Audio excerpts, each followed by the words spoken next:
अस्सलाम वालेकुम की हाल चाल है ਤੁਹਾਡਾ ਸਾਰਿਆਂ ਦਾ। ਉਮੀਦ ਕਰਨੀ ਹੈ ਸਭ ਠੀਕ ਠਾਕ ਹੋਵੋਗੇ। ਬਸ ਅੱਜ ਕੁਝ ਮਜ਼ੇ ਦਾ ਖਾਣ ਤੇ ਦਿਲ ਕਰ ਰਿਹਾ ਸੀ ਤੇ ਸਮਝ ਨਹੀਂ ਆ ਰਹੀ ਸੀ ਕੀ ਬਣਾਵਾਂ ਤੇ ਮੈਂ ਕਿਹਾ ਚਲੋ ਬੇਸਨ ਦੀਆਂ ਟਿੱਕੀਆਂ ਬਣਾਉਂਦੇ ਹਾਂ। ਬੇਸਨ ਦੀਆਂ ਟਿੱਕੀਆਂ ਵਿੱਚ ਥੋੜਾ ਜਿਹਾ ਮੈਂ ਚੇਂਜ ਕਰਾਂਗੀ। ਬੇਸਨ ਦੀਆਂ ਟਿੱਕੀਆਂ ਵਿੱਚ ਨਾ ਅੱਜ ਮੈਂ ਥੋੜਾ ਜਿਹਾ ਚਿਕਨ ਵੀ ਸ਼ਾਮਿਲ ਕਰਾਂਗੀ। ਚਿਕਨ, ਪਿਆਜ਼, ਸਬਜ਼ ਮਿਰਚਾਂ ਤੇ ਬੰਦ ਗੋਭੀ ਇਹਨਾਂ ਸਾਰਿਆਂ ਨੂੰ ਹੁਣ ਮੈਂ ਚੌਪ ਕਰਨੀ ਆ ਤੇ ਫਿਰ ਤੁਹਾਨੂੰ ਅੱਗੇ ਦੱਸਣੀ ਆ।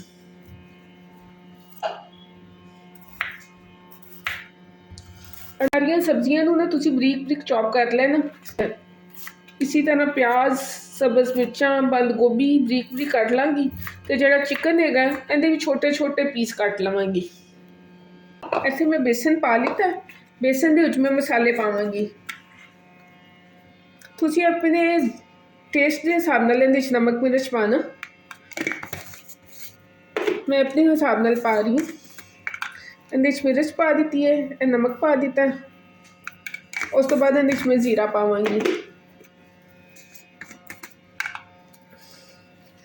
यह चला गया जीरा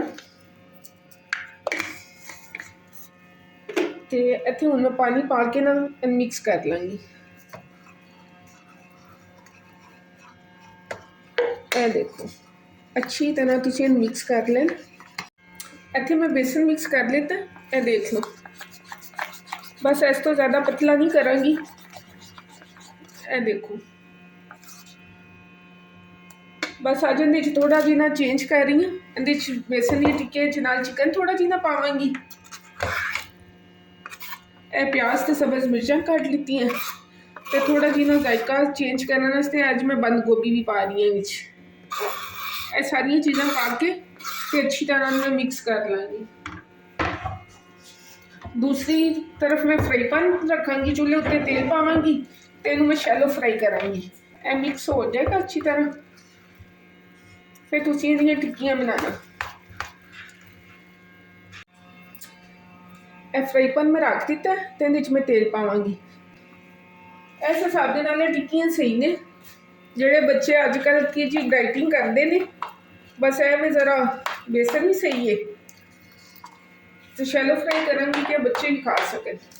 ए लो जी साडा बेसन हो गया जी तैयार। यह देखो तेल तुहाडे सामने जी ज़्यादा नहीं पाया। बस गर्म हो गया तेल। इहदे च मैं टिक्कियां पावांगी। ऐसी बनावांगी टिक्कियां। चम्मच की मदद के नाल ना गोल कर लो।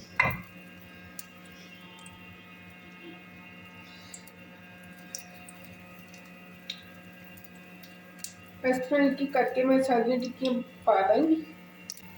मेरा चूल्हा है ना नीचे का रास्ता ही रखना। हेलो जी टिक्कियां असीं पा दी हैं। बस जो एक साइड तो पकेगा तो असीं इहदी साइड चेंज कर देंगे। देखो एक साइड इहदी पक गई सी ते इहदी मैं साइड चेंज कर दी है। तेल देख लो बिल्कुल बराए नाम है। बस इनू मैं हल्की अग ते पकावांगी क्योंकि इहदे चिकन भी पाया है ताकि चिकन अच्छी तरह गल जाए, ताकि इसका टेस्ट चेंज हो जाता है। इक्को तरह की चीज़ खा खा के इंसान तंग पै जाता है। तो मैं कहा चलो तजर्बा करते हैं थोड़ा जिहा। टिक्कियां हो गई जो तैयार। देखो तुहानूं फ्राई पैन कितने भी तेल नज़र आ रहा। दोनों साइडों तो ना असीं अच्छी तरह पका लवांगे ताकि थोड़ा जिहा खस्ता भी हो जाए तो अंदरों सारा चिकन पक भी जाए। इधर मैं तो कर ली सी चटनी तैयार तो बस हुण मैं इन्हों कढ़ांगी प्लेट टिक्कियां तो बस मज़े मज़े नाल खावांगे। तो इहदे नाल ही मैं तुहाडे कोल लवांगी इजाज़त। अपनी दुआवां विच मैनूं रखना याद। तो फिर इंशाअल्लाह मिलांगे अगली किसी वीडियो दे। रब रखा।